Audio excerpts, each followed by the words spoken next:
Welcome back to the Kaspa Silver YouTube channel. Today I have another news video for you guys, so let's get straight into it.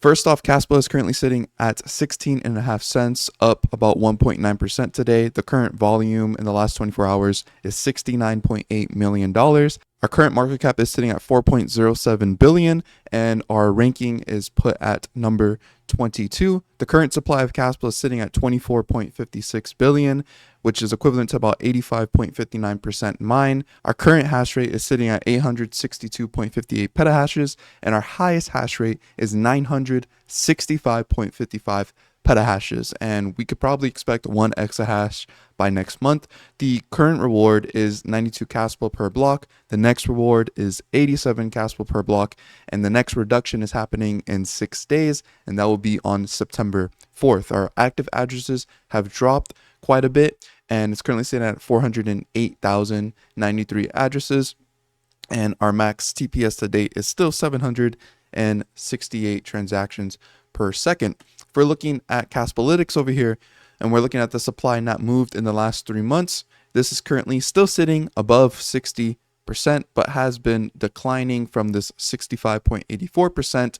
But if we're looking at the other months, those are all approaching all-time highs and now currently sitting at new all-time highs. So in the last 6 months, 47.52% of the supply has not moved at all.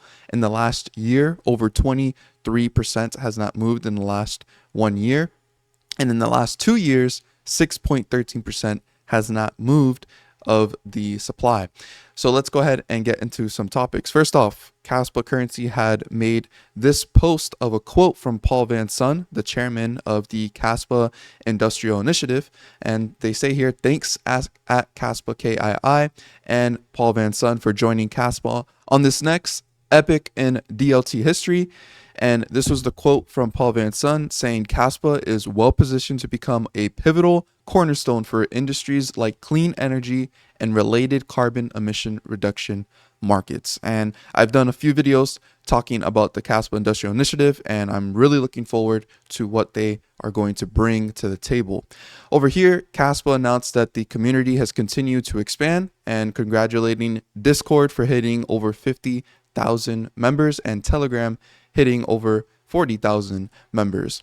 Next, we have a brand new ecosystem association, basically like a new foundation, but it's going to be focused in Japan. And you can see here, Kaspa Japan Ecosystem Association, we have been established.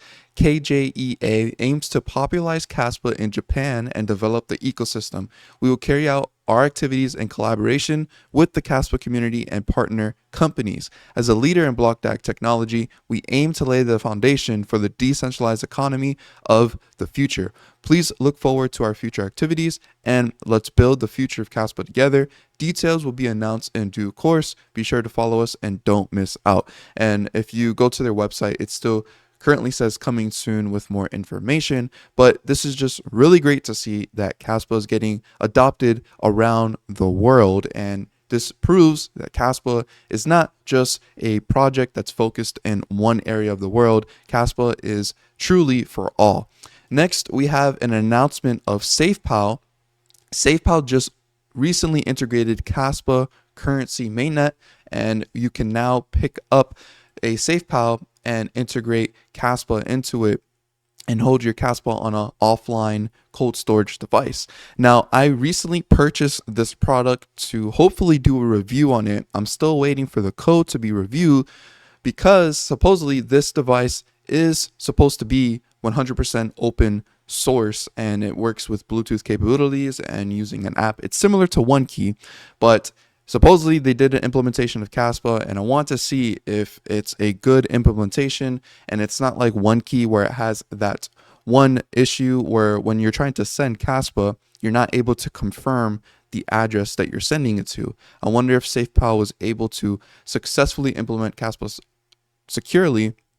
And also, I want to see the code to be reviewed, and I did ask Coder stuff about this, and I'm waiting on what the code really says about Kaspa being on this wallet. But I will be doing review if everything goes well with the code and my experience using this wallet.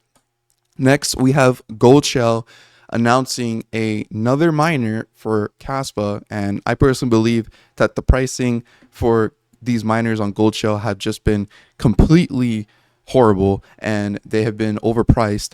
And I think what was really bad was when the KA box came out, they literally released the KA box Pro like within a month. So everyone who bought the KA box was just pretty much already screwed over by the KA box Pro. So the pricing for these have been bad, but this is going to be doing 5.5 terahashes, 1800 watts, and so it's costing $2,209.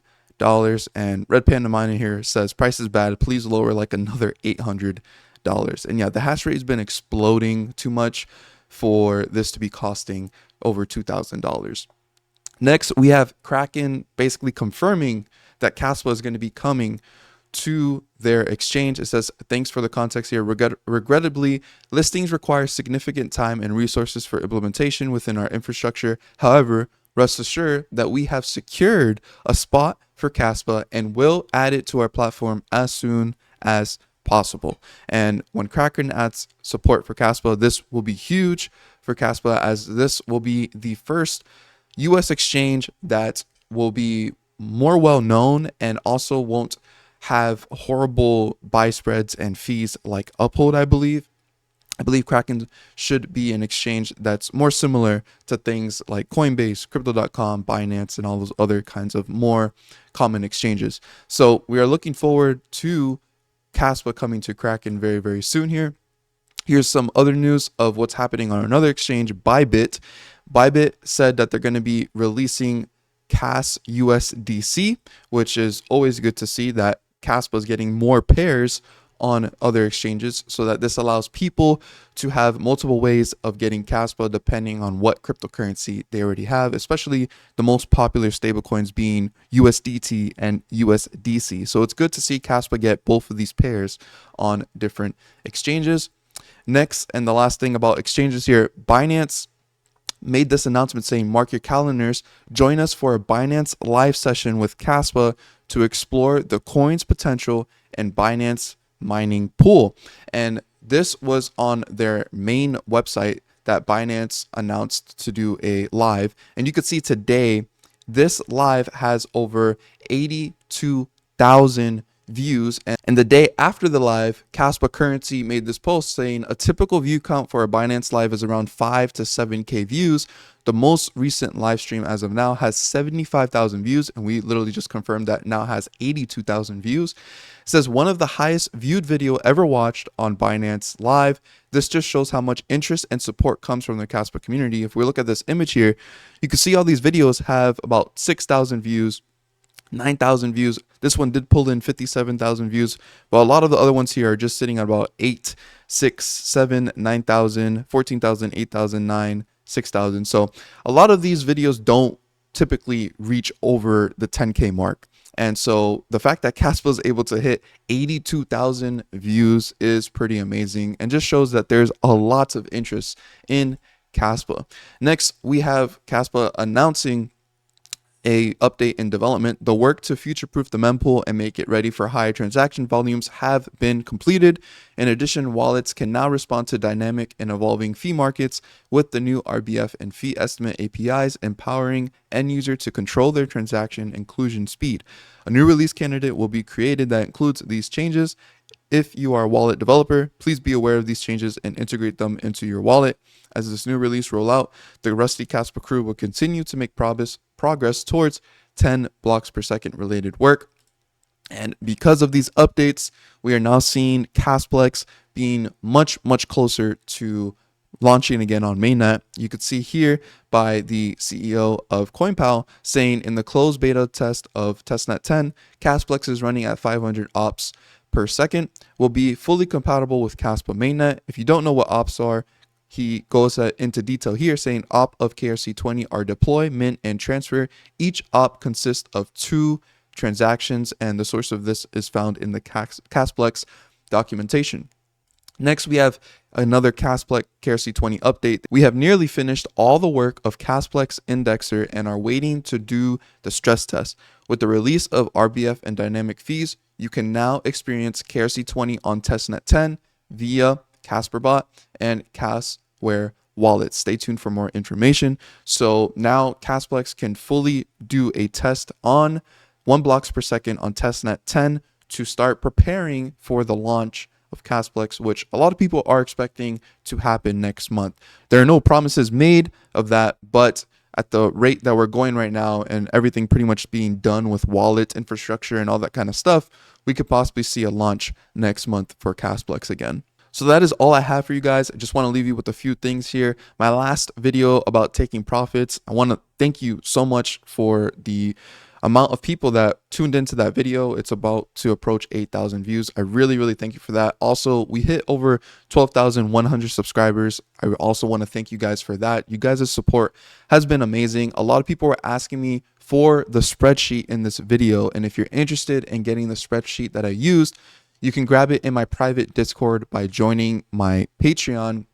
It's $15 a month, but that is just a way to support me, get access to that Google Sheet that I did have in that video. You'll also get early access to all my YouTube videos before they go out live to the public. You'll be able to talk to me pretty much 24/7, talk to other like-minded people like myself, and you get to see my entire portfolio. So there are all other good things you can get in that Discord, but it is behind this $15 a month Patreon membership, and I really do appreciate if you guys consider joining that. And also, if you guys are interested in Kaspa wallets, this is a really good video going over the Kaspa wallets you should use. I basically ranked them from least to best, and underneath this video in the description there are links to all the wallets that I go over if you're interested in looking at those. But this is a really great video, and a link card should pop up to go to this video if you guys are interested in Kaspa wallets. So thank you guys so much for watching. Please leave a like, subscribe to the channel if you guys are new around here, and as always, don't be average, be different.